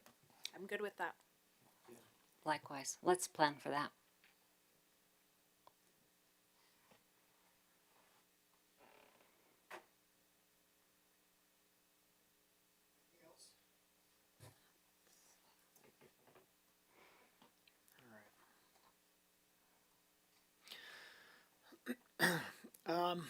So there weren't many changes, to be quite frank, through some of these other, like the commercial land use. It was just that the numbers have been updated. Were there any thoughts on the commercial policies and goals? Commissioner Marchant. Policy 1, goal 1. The idea of implementing commercial nodes located at these intersections, I think, is great, but shouldn't, and I don't know if the implementation of these commercial nodes means the restriction of commercial development in other areas, just because I think that if we are restricting commercial development in other areas, it is decreasing walkability and thereby sustainability in the city. Well, if you look at the land use mapping, it's pretty clear that that's been the prior policy or what the city's been doing at the major intersections of arterial streets and I think it's, with the exception of maybe Redwood Road, I think the commercial development has kind of been limited to those what we call nodes on those major intersections. But I don't think it does. It hampers development in some of the other areas where you might have commercial development that are along in the center of those blocks. I just don't think that it has this. I think this is more of kind of a general application as opposed to restricting other developments in those mid-block areas. And I think that if we define better what we mean by commercial center, because it says commercial centers, and if you go after the or in that paragraph, it talks or at designated locations within large master or planned residential communities. So, I think that certainly could, we could talk about some definitions of that and maybe alter that goal a little bit so it does create that opportunity for some of this infill commercial on pieces, if that ever comes back. I don't happen to be that negative to think that the world has changed forever, because I think people do like to go to restaurants and stores and stuff, and maybe it will change in the future. And so there should be the opportunity is what I'm saying. So. Thank you. Commissioner. And then I just had one more question on policy 2. I just thought that maybe we should perhaps add a goal to establish, or if it's already established, to enforce waterwise landscaping that is well maintained and adds aesthetic value and character to a commercial development. I think that a lot of times our commercial developers will have easy landscapes that are kind of just cut and dry for them that they may put in that may be very water consuming. So Thank Any you. problems with adding that No, goal? I think that's great. Commissioner Quinney. I feel like I feel like for the most part the newer developments have kind of trended that way. I wonder if maybe the language should include incentivizing them to not even do that. I mean, that's a different topic, but I don't think you're wrong. But like, as they're building a new one, hey, here's the incentive. You can put the landscaping up here, but let's make it not only waterwise, but let's also make it aesthetically pleasing. Let's not just use natural grass in the park strip, right? If you are willing to put in this, then we can concede on this point or something to that effect. And as well as doing incentives for something like what, the medical place just down here in Redwood. who am I thinking of? Merit, what Merit just did, you know, doing the retrofit. Like, I think they did a great job with that, and they should be applauded, but they should also be rewarded and given some kind of benefit for that. So, anyway, some way of putting that in there is kind of an amendment to what you said. I don't disagree with it though.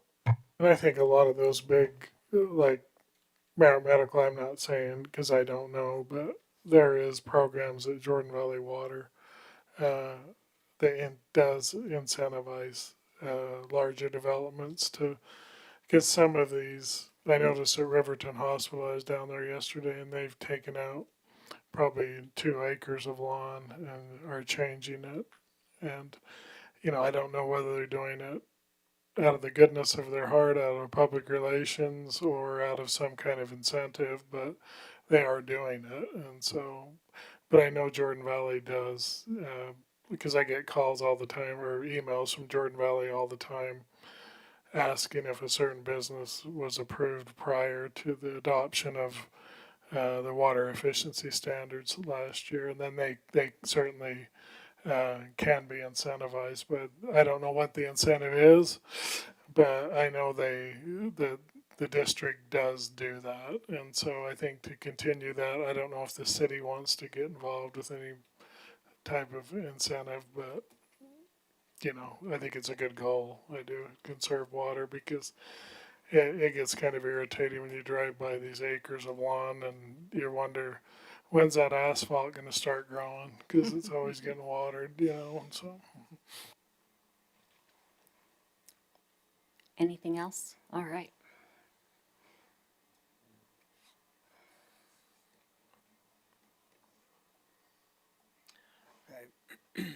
City center, neighborhood transit stations, TSOD center, land use. Any comments on any of that?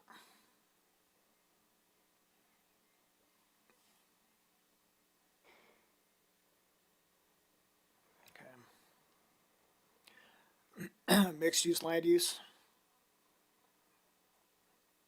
I think that this is an excellent tool.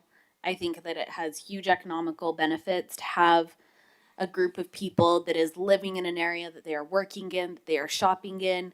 I would love to see this more buffed out, but that's it. What does buffed out mean?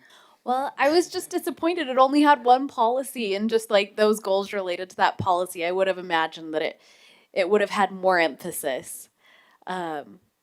But I don't know. Yeah, and thought I weight should training add was that if you're referring to the city center and the TSOD, if you refer back to the urban design standard, there's quite a few goals in there that are pretty heavy to that land use. So I think a lot of that was kind of transferred there at the last general plan, but just FYI. I'm Commissioner curious if we have any kind of examples of what we might want this to look like. Because like the only real example I can think of in the city that comes into my head right now is over at Gardner Village. I think that was poorly done. Like I remember what I thought it was going to look like when that was coming through, and it doesn't match what I remember in my head. And I wonder if we have some kind of ideas, like if we could solicit some consultants who could come in and say, this is what it should look like based on current trends and kind of what future trends are expected, so that we don't get just some minimum expectation like, oh good, you're going to put a restaurant on the bottom floor and now I'm happy, right? I want to see like tradition, like true mixed use. I think we've got some of them going in over at Jordan Valley, don't we? I haven't really gone over to explore that, so I don't know what they look like, but I would love to see something that we have some kind of an example that as we're seeing these applications come through, hopefully sooner than later, we have something to kind of apply a standard to, as opposed to being okay with what happened at Gardner Village. well, and I think that, you know, the city with Wasatch Front and Midville, we have picked a consultant for the trends for the Gardner Mill and the city center track station that they will be doing the half-mile radius plans now that are required by the state of Utah. And so that plan will certainly be coming to the planning commission. And so lift up your voice when it gets here, because that's your opportunity to talk to that consultant. I think every one of you will be invited to. This consultant I like is in particular that we chose because they really heavily emphasize participation by the planning commission and city council at the beginning of the process rather than the end. So you'll be involved in charrettes and that type of planning workshops with this consultant, so you can kind of formulate that vision of what you want. You might incentivize me to ask for another term, Larry, just so I can be involved in keeping the city center going in a positive direction. That's up to you and Mayor Burton. I jest. Anything else on mixed use? Professional office.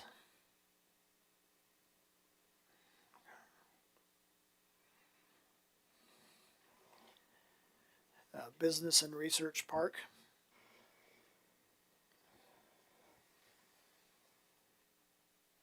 Light industrial.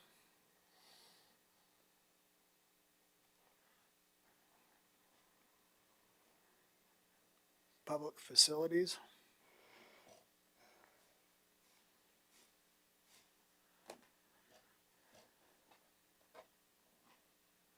Whoops. This is out of line. Parks, land use, we'll be talking about that tonight. Agricultural.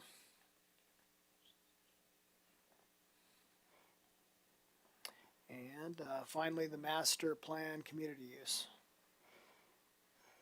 This is the new one.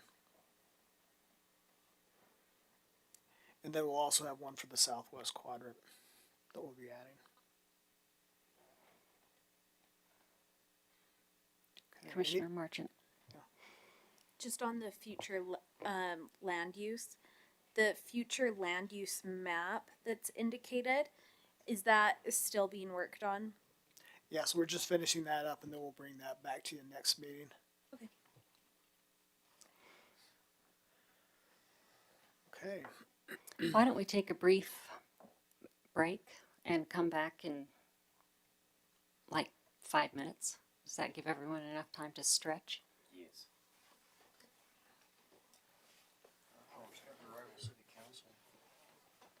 What a thought.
And we will resume our meeting. Ray?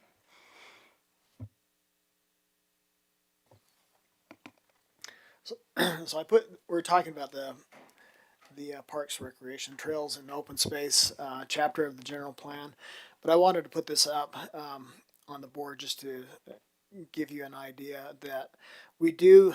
The Parks Department has put together a very extensive master plan that talks about the parks and recreation trails and open space.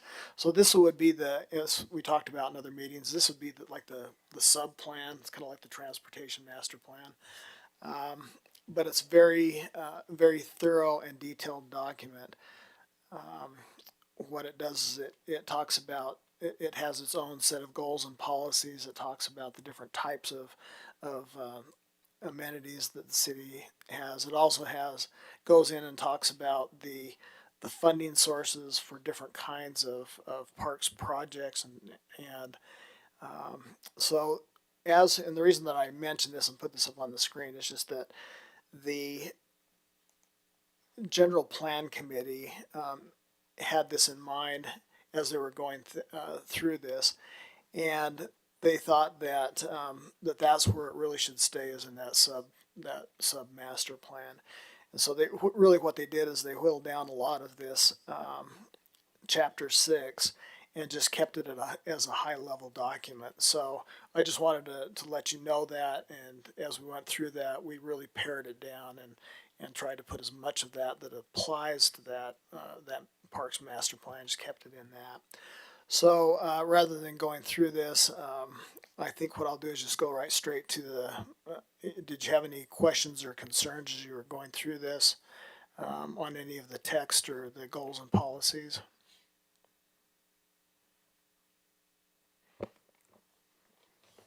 Commissioner Marchant? Policy 4, goal 2. Let me find it. I like this goal.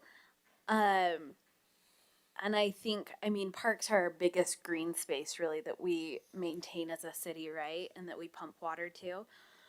I think that we could maybe edit it to increase the ease of maintenance and water usage by converting to more water-wise ground cover, or even just test it out in one of our smaller parks. There's a lawn seed mix that Salt Lake City sells that's more drought tolerant. There's white Dutch clover that we could overseed with. A lot of these things are pretty simple, where you don't cut out the existing sod, you just overseed with sod or with seeds, and then it becomes more water conscious because the new seeds don't use as much water and they help maintain those. So I would just advocate for us potentially either adding a goal or adjusting goal 2 so that we are looking at kind of moving forward in the future. I don't think we have to, I think grass is a thing of the past, honestly, and I think we can move forward to more water conscious ground cover. Thank you. I like that. Any other thoughts? Commissioner Wynn? I like grass. If I'm gonna go to a city park, I expect to see grass, and maybe the kind you're talking about, I wouldn't notice the difference, but I like grass. I like grass. I like it, especially in appropriate areas as well.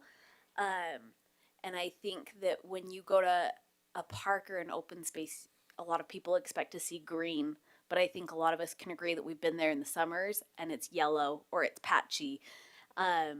And I think that obviously the city's trying to cut water costs, and I think that's good, but I think it leads to some Kentucky bluegrass isn't meant for this environment. There's other grasses that are better for this environment that I think the city should look at. Salt Lake City in particular has invested money and time and resources in creating a seed mix that their residents can actually get for free and other people in the valley can pay for. So that's a grass mix, but there's other types of ground cover that are also green, that are also great to walk on, that require less water. I'm fine with the idea of exploring those options. I just think that if you're gonna have a city park, there's gotta be a lot of green there. I would agree as well. Any other comments? All right. All right, moving forward. Anything on the recreation policies and goals? Trails? Commissioner Quinney. Recreation. So there's another meeting happening right now that I actually, quite frankly, wish I was at. You guys know, I'm not to say I don't want to be here, but you guys know that I'm involved with the West Jordan Youth Soccer as well, and there's a meeting that affects the soccer complex that I would have preferred to be at. Had we been given any notice, we could have made sure we were there. But I would be curious what the staff's kind of interpretation of what's going on over there as far as the complex is going, because that affects this first goal where we can have programs to be scheduled, right? It affects soccer and lacrosse and tournaments of all kinds. So I'm just curious if we get any insight. Hi, I'm not sure if everybody knows me. I'm Isaac, Director of Public Services, which is over the Parks and Recreation. The soccer complex is the number one priority for the mayor this year. When we talked about there was a budget amendment this year for some legal and lobbying services outside of the city, and that was the number one priority given to that in that contract, to see what we could do to do that. There have been ongoing discussions on a weekly basis. There's two different hurdles that we have. The first is the FAA requirement of the flight pass, and then there was a regulation in 2012 that it was passed, 2014 that was enforced, that any FAA property that is being leased by anybody has to be rented at the going rate. It can't, like the Salt Lake City golf course, it was being leased for $1 a year. Well, then they got shut down for a couple of years because they can't rent it for $1. It has to be based on per acreage and the use. So we're dealing with that side of things, but then also the other challenge is it's not just West Jordan's decision or ask. Salt Lake City manages the airport. They're the ones that are the intermediary with the FAA. So we're working on, the mayor is working on a partnership with Salt Lake City to go as a full force to the FAA asking for an exception. We've had some other challenges happen. I'm not sure if you guys are aware, but we had an accident, crash out there about a month ago. That landed on one of the fields. I mean, it bounced off 2 fields and then landed on the 3rd field. But it is the top priority of the administration to try and resolve that. We're also looking at other options of, we do have other property that if we have to, we may be able to absorb some of those changes. But that's our last resort. But the lease is up October of 2025, I believe. And we're doing everything we can to hedge our bet, make sure that we can try and preserve those, but also have some other options to help absorb if worst case scenario happens. I'm happy to answer any other questions, but that's kind of the 30,000 foot view. Any idea? I know that it's happening over in your building over there, but any idea what they're presenting tonight from their perspective as far as what their goals are and how that affects? I mean, I've had quite a few conversations with the mayor and with council member McConaughey about this, so I'm very well versed with what you shared, although there was some insight. But what is their perspective like? What are they looking at? What are they talking about over there tonight? In all honesty, I haven't been involved with the conversation of the meeting tonight. Okay. So I'm not sure. I'm not even sure who was in the room other than assuming that's where the mayor's at right now.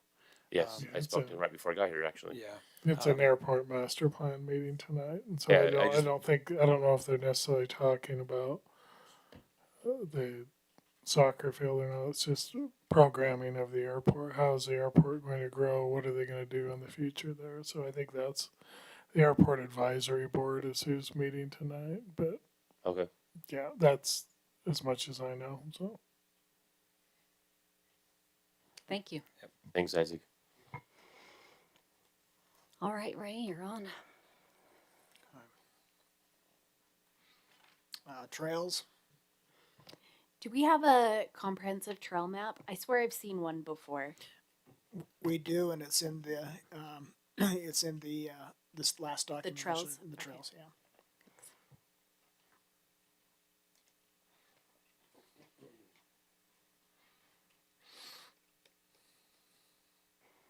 Anything on open lands?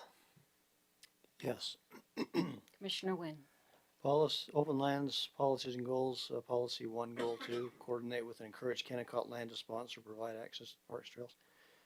I'm not concerned about the goal, I'm just concerned, I just would like to understand, at a very high level, what is the relationship between West Jordan and Kennecott?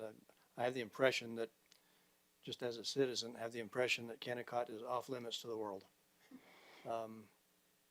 If you try and drive anywhere up the mountain there, it's all chain links, fenced off, and you can't get to it. So what's the relationship there? Well, their number one goal is to protect the mine, so they'll do anything to protect the mine. They do own that whole mountain, by the way, and so I think that our relationship with them, I don't know, they'll talk to us, and that's about it. But they've never been shy about saying that is their number one goal as far as land use is to protect the mine, and so. So back to the goal then. If that's the extent of the relationship, why bother to have a goal there related to Kennecott? Doesn't sound like there's anything we can do. Relationships change, so I think that they could. The copper could run out, the gold could run out. They could stop Just go deeper. polluting with arsenic in the future, and so relationships change. I know that they're exploring all the time if there's more veins or whatever in the Ochre Mountains, and so I think that in the future. Will they level that whole mountainside? I don't think so. I think that they had a master plan, 20 so years ago, looking at developing the whole West Bench at one time. They've since pulled back with that, but I just think as the corporations change, priorities change, copper prices change. So I think it's a good goal to leave in. We might not get anything out of it in the near future, but If you look at, South Jordan with Daybreak and, even with our Wood Ranch development, there was some talk between, as I understand it, with Kennecott, what if trails went into Wood Ranch? What if they extended to the west? And so, as Larry mentioned, it's possible. It's happened, right? There's a precedent for it. So it's always good to just have stuff ready to go and look at it. So. Thank you.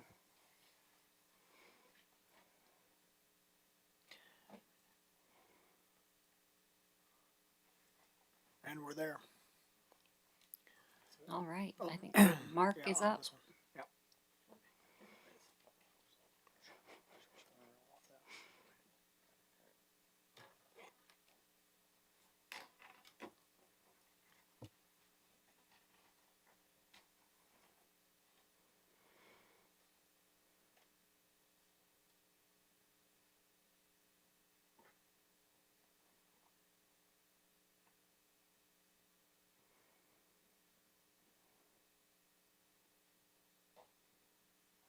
Okay, finally.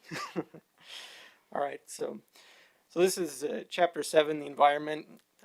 So it's pretty much going to be, as you guessed it, focused heavily on the environment. So this will cover everything from topography to climate to water, air quality, soils geology, stormwater, that sort of thing. So I'm not going to go over all of that just in the interest of time, but there are a couple sections I did want to focus on that received kind of the most significant changes. So let's see here.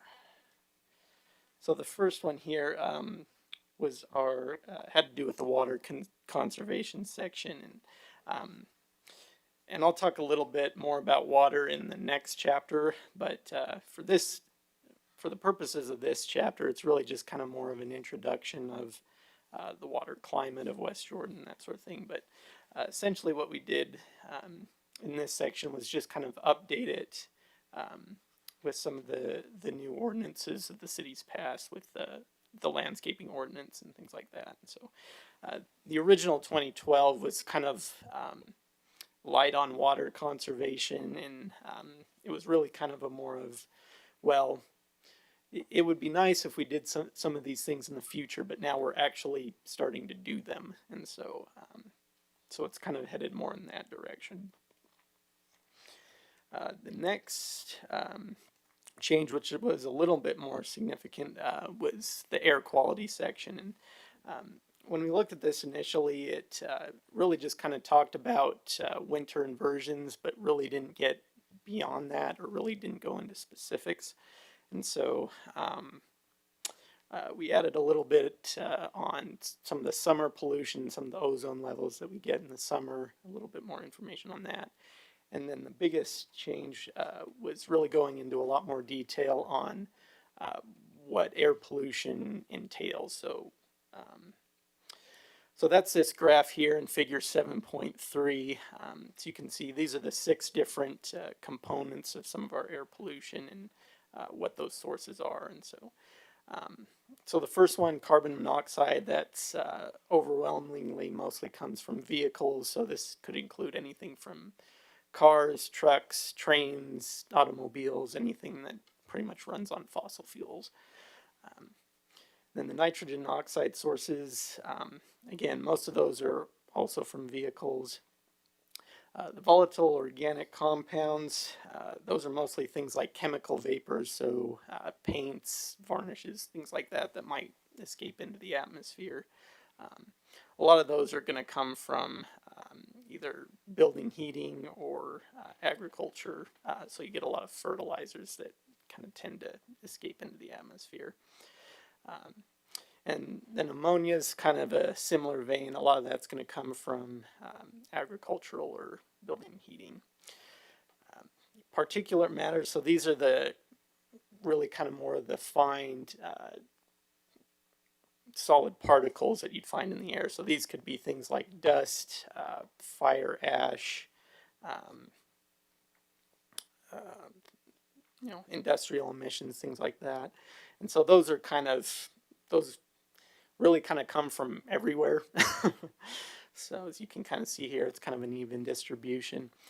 And then the last one, sulfur dioxide, that's mostly going to come from point sources. So these are going to be things like power plants that run on fossil fuels, or manufacturing sites that are just coming from a particular building.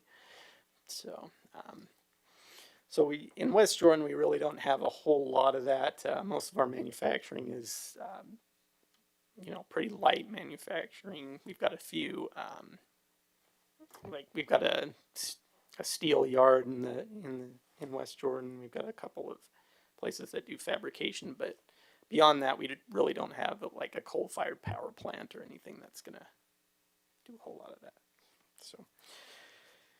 So that's pretty much it. I'm not really going to go too much into the goals, just in the interest of time. But if you have any comments or questions, I'd be happy to go over those. Commissioner Marchant. Policy 4, I think it's great. I was just wondering, where is this identified, where we are doing this in the land use map? Is it only in wetland portions? Because it does seem like we could do portions of our own trails or parks or in our commercial areas or city-owned property that we could landscape with more native plants, shrubs, and trees, but instead we have rose bushes and grass. So I think just if we're going to include this, we as a city should lead out in it. That's it. Ray. Just one thing to notice, that we took both of these chapters, this one and the sustainability chapter, to the sustainability committee, and we haven't had a chance yet to incorporate their their comments into this draft, so they will be available on the next go round. Good to know. And I learned that I live in a liquefaction zone. So that was fun. Jordan River and 2200 West. I'm right there. All right, go ahead. Sorry. All right. Well, if there's no any other questions or comments, I'll just move right along to chapter 12. So chapter 12, this is a sustainability chapter, and really what we mean by sustainability is just kind of meeting today's needs, but at the same time making sure that we're not compromising the needs of future generations, and kind of striking a balance between those two. And so as part of that, and this Venn diagram here is really kind of a good example of that, but basically there's three sections of that you really want to try to manage. And so first is economic opportunity. That's going to deal a lot with businesses, jobs, public investments, and things like that. And then there's a social component, which deals a lot with public health, education, quality of life, public spaces. And then, of course, the environment, which is pretty much what we just talked about, just managing not only the natural environment, but the built environment as well. And so, so sustainability is really just kind of finding that sweet spot between the three and trying to balance that out as best we can. So the biggest change, there really wasn't a whole lot of changes to this chapter other than just a few minor tweaks, but the biggest section, and we're still kind of working on this, is the water use and preservation. So this section is actually mandated by the new state laws. So those require that cities include a section on water use and preservation in their general plan. And then as part of that, they have to list, there's 17 goals and information and criteria that they have to include.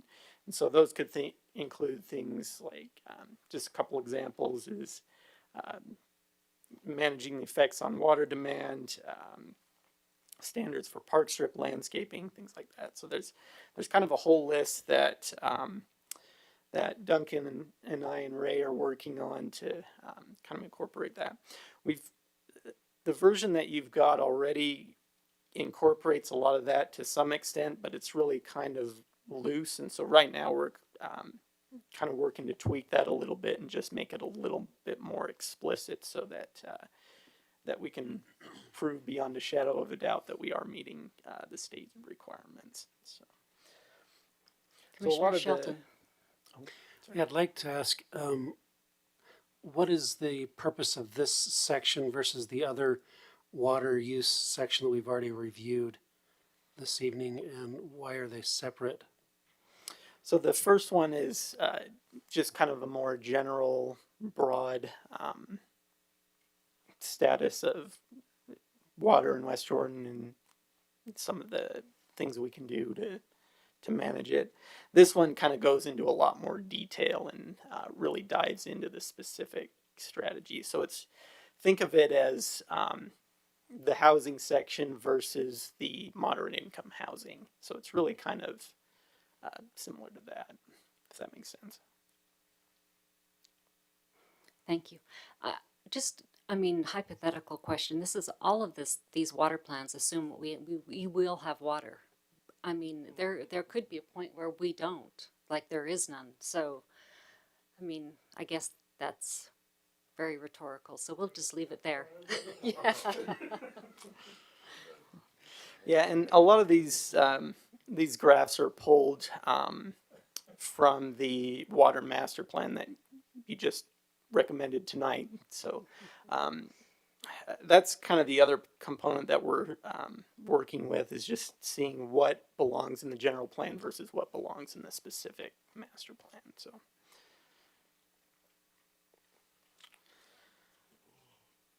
okay, well, that's pretty much it for this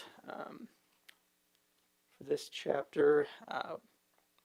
Do you have any questions or comments on the goals and policies? Commissioner Marchant. Only one. Policy 4. I think it's awesome. And I actually think that it would be a good idea if we included, policy 4 under sustainability, not under the water management. Oh, Yes. Just okay. policy 4. I think this is excellent. I think that it would be good if we also perhaps considered adding a section or referencing this section in the master planned communities section, as we don't have any neighborhood gardens in any of the city, but with a master plan community and development, it would be a lot easier for them to incorporate it as part of their open space. So if there's a way we can include policy 4 in that master planned section. Comments from the commissioners on that? Sounds good.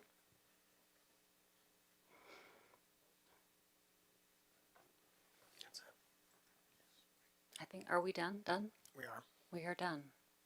I move to Anyone? adjourn. Dang. Wow. I think we're adjourning. Thanks, everyone. A lot of hard work went into this, so thank you.